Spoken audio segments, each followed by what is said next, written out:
Hi everyone, welcome to Carmen's Australian Storytime. Today I am reading a book called Looking After Louis, and it's written by Leslie Eli and illustrated by Polly Dunbar. Let's see what the blurb has to say. There's a new boy at school called Louis. Louis sits next to me and I look after him. He's not quite like the rest of us. Sometimes I wonder what he's thinking about. He often just sits and stares at the wall. If I ask what he's looking at, he says, "Looking at," and carries on looking. This introduction to the issue of autism shows how, through imagination, kindness, and a special game of football, Louis's classmates find a way to join him in his world. Then they can include Louis in theirs. Looks like they're playing a good game of soccer there. Look at this beautiful artwork inside.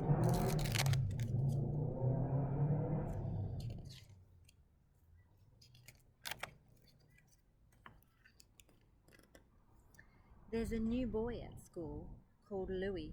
Louis sits next to me and I look after him. He's not quite like the rest of us. Sometimes I wonder what he's thinking about. He often just sits and stares at the wall. If I ask him what he's looking at, he says, "Looking at," and carries on looking. There he is there. He doesn't understand the question. There's a girl eating. Doing some strange things in this classroom, aren't they? Having a little chat. I wonder what they're supposed to be doing in that classroom. I love all the artwork on the wall. I show him my pictures and I say, "Try these crayons, Louis." He says, "Try these crayons, Louis." Then he draws very carefully, so I say, "That's good," but I don't know what his pictures are about. They look very interesting, don't they? He's using lots of colours. Me and Em look after Louis at playtime. He runs in and out of the boys' football game with his arms out like a ballet dancer. Me and Em thought he was playing football at first, but he wasn't. He just likes running inside the game. The boys get mad, but Louis doesn't notice. He's off in his own world.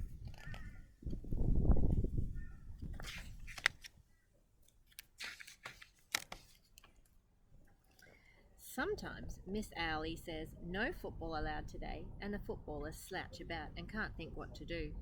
Then boys and girls play together for a change. Last no football day, we let our friend Sam on the big tyre with us. He wobbled, but we didn't laugh. There he is there on the big tyre. They're asking Louis to come and try as well. Louis was standing quite still, just watching, so I called out, "Do you want to come on the tyre, Louis?" Louis said, "Come on the tyre, Louis," but he didn't come. He just likes to repeat what they're saying. Louis sometimes talks in the wrong place. Yesterday, Miss Owlie said, "Sit up straight, everybody." Louis said, "Sit up straight, everybody." We all laughed because he sounded just like Miss Owlie. She wasn't cross though. Neither was Mrs. Kumar. They would have been cross if me or Em or Sam had done that. Sit up straight, everybody. Sometimes we have people in class like that, don't they? They just make us laugh. At playtime this morning, Sam was showing off with his new football. Mrs. Kumar said, "Sam has magic feet." Louis watched Sam's feet closely and Sam tried not to look pleased. He said, "Do you want a game, Louis?" Louis said, "Game, Louis?" Sam dribbled the ball all around the playground and Louis ran after him. Sam passed the ball to Louis. Louis didn't get it, but Sam kept it going and Louis chased it with his arms out. Other boys joined in. If Louis's feet even touched the ball, Sam shouted, "Great game, Louis!" Louis almost smiled. So they're showing him how to play football. Louis drew a picture all afternoon. Every time he used a different colour, he said, "Great game." When he'd used every colour, he stopped. I said, "Show it to Mrs. Owlie," and I took him to her desk. I said, "I think Louis's picture is about football. Miss Owlie looked carefully. Let's ask the expert, she said. So I fetched Sam. Sam looked at Louis's picture. Then he said, "That's the game. That's you, that's me, that's the ball." "That's the ball," said Louis. "That's the ball." Just then the sun shone in through the window, the classroom window. Sam said, "Shall me and Louis pop outside and practice football again, Miss Owlie?" Miss Owlie's eyes crinkled up. She said, "Would you like to play football, Louis?" Mrs. Kumar started to take off her apron and put on her coat. I think she knew what Louis would say. "Play football, Louis," said Louis. Miss Owlie smiled at Mrs. Kumar. "How did we guess?" she said. Sam and Louis whooshed out of their classroom like water down a plug hole. Mrs. Kumar followed them. She had a ball in her pocket already. Looks like they're all very excited they've found a way to communicate with him. "You never let us play outside when it's not playtime," I said. Miss Owlie was smiling, but I wasn't smiling, not even a little bit. I put my hands on my hips. "Sam and Louis are lucky ducks today, Miss Owlie," I said. Miss Owlie's eyes twinkled, and she got dimples in both cheeks. "So they are," she whispered. "What do you think about it?" What do you think she's thinking? I think maybe she's thinking it might be a little bit unfair. What do you think? She looked at me as if she expected my answer to be very wise, so I thought extra hard before I whispered back, "I think we're allowed to break rules for special people." Miss Owlie put her finger to her lips and nodded a tiny little nod that nobody saw but me.